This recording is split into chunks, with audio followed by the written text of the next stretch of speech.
Hi, Colts. It's Mrs. Hladun. I hope you're doing well. I'm here to read a little bit more from our story, The One and Only Ivan, and we're just plowing through. We're almost done. I can't wait to finish this book. When we left off yesterday, Ivan and the other animals at the kind of circus were being met by and interacting with people from what we think is the zoo. And the zoo had brought a couple boxes that we think are there to collect Ruby and to collect Ivan, and we think that they're taking them to the zoo to live. And when we last left off, Ruby was really nervous about the box, and they were using like click training to try to get Ruby to go into the box. And Ivan decided that he was going to step into the box because he knew that Ruby was watching him, and that if he stepped into the box, she was more likely to step into the box and then be able to go to the zoo instead of being stuck in their domains. So here we go. This section's called An Idea. After I leave the box and step back into my cage, I get an idea, a good one. I tell Bob he can sneak into my box with me and live at the zoo. Have you forgotten? I'm a wild beast, Ivan, he says, sniffing the floor for crumbs. I am untamed, undaunted. Bob samples a piece of celery and spits it out. Besides, they'd noticed. Humans aren't dumb, but they're not that dumb. Respect. Ivan, Ruby says, do you think the other elephants will like me? I think they'll love you, Ruby. You'll be part of their family. Do you think the other gorillas will like you, Ruby asks. I'm a silverback, Ruby, a leader. I pull back my shoulders and hold my head high. They don't have to like me. They have to respect me. Even as I tell her this, I wonder if I can ever command their respect. I haven't had much practice being a real gorilla, much less a silverback. Do you think the other elephants will know any jokes? If they don't, I tell her, you can teach them. Ruby flaps her ears. She flicks her tail. You know what, Ivan? What, I ask. I think I'm going to go into that box tomorrow. I gaze at her fondly. I think that's a good idea, and I think Stella would have agreed. Do you think the other elephants will know how to play tag? I love tag. Me too, I say, and I think of my nimble sister racing through the brush, always just out of my reach. Photo. Late at night, Mac opens my cage. The full moon falls on his sagging shoulders. He seems smaller somehow. Bob, instantly alert, leaps off my stomach and dives under Not Tag. Don't bother hiding, dog, Mac says. I know you sleep in here. Mac settles into my tire swing. Might as well stay one more night. Your buddy's leaving tomorrow. Tomorrow?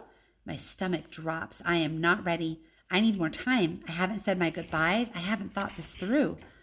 Mac pulls a small photo out of his shirt pocket. It's me when I was young. Mac and I are in the front seat of his convertible. I'm wearing a baseball cap and eating an ice cream cone. I was a handsome lad, but I have to admit I look ridiculous. Nothing like a real gorilla. We had some laughs, didn't we, Guy? Mac says. Remember when we went on that roller coaster? Or that time I tried to teach you to play basketball? Mac shakes his head, chuckling. You had a lousy jump shot. He stands, sighs, looks around. He puts the photo back in his pocket. I'm going to miss you, Ivan, he says, and then he leaves. He doesn't look back. Leaving. Early in the morning, Maya arrives with many other humans. Some have white coats, some have rustling papers. They are hushed, busy, determined. Ruby enters her box first. I'm scared, Ivan, she calls from inside the box. I don't want to leave you.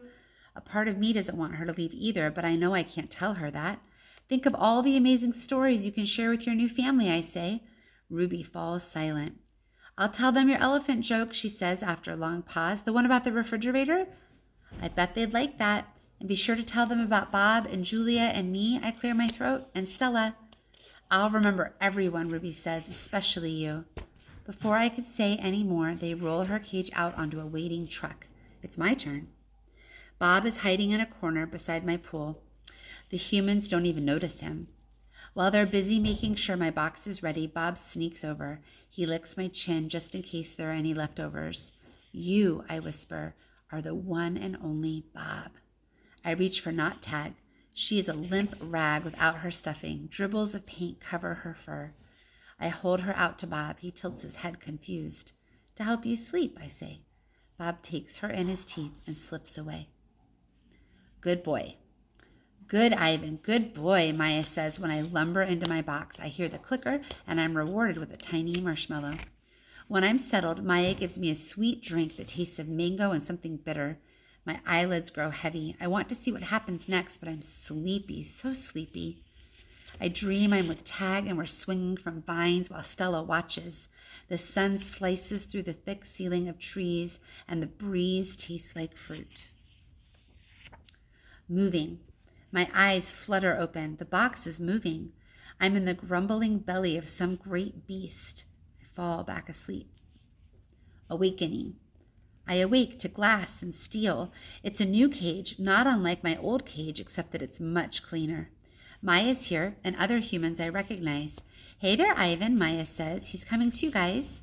I have 3 walls of glass. The 4th wall is a curtain of wood slats strung together. This doesn't look like the zoos on TV. Where are the other animals? Where are the gorillas? Is this where Ruby ended up? In a cage just like her old cage, still alone? Is she cold, hungry, sad? Is there anyone to tell her stories when she can't go to sleep? Missing. I miss my old cozy cage. I miss my art. But most of all, I miss Bob. My belly is cold without him. Food. The food is fine here. No soda, though, or cotton candy. Not famous. I have no visitors here. No sticky-fingered children or weary parents. Only Maya and her humans come with their soothing voices and soft hands. I wonder if I have stopped becoming famous. Something in the air. Endless days pass, and then I notice something, a change. I don't know what it is, but I taste it in the air like far-off rain clouds gathering. A new TV. Maya brings me a TV. It's bigger than my old one. She turns it on. I think you're going to like this show, she says, smiling. I'm hoping for a romance or maybe a Western. But it's a nature show, one without human voices or ads. It's a show about gorillas being gorillas. I watch them eat and groom and play fight. I even watch them sleep. I wonder why Mac never put this on a channel. The family. Every day I watch the gorillas on the TV screen. It's a small family and an odd one, just 3 females and a juvenile male without a silverback to protect them. They groom each other and sleep and eat, then groom each other some more. They are a contented group, placid and good-natured, although, like any family, they bicker from time to time. Excited. This morning, for some reason, there's no gorilla show on TV. Maya and the other humans are excited.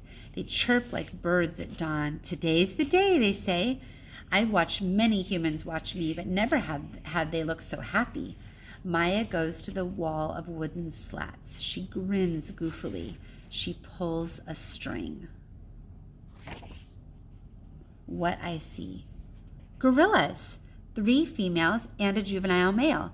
It's the family I've been watching, but they're not on a TV screen. They're on the other side of the glass, watching me, watching them.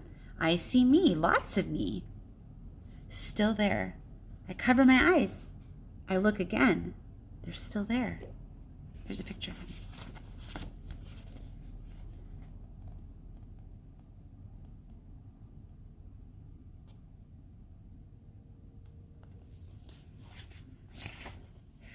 Watching. Every day I watch them through my window the way my visitors used to watch me. See how they chase, groom, see how they play, sleep, see how they live. They're graceful the way Stella was, moving just enough, only as much as they need. They stare at me, heads tilted, pointing and hooting, and I wonder, are they as fascinated by me as I am of them? She.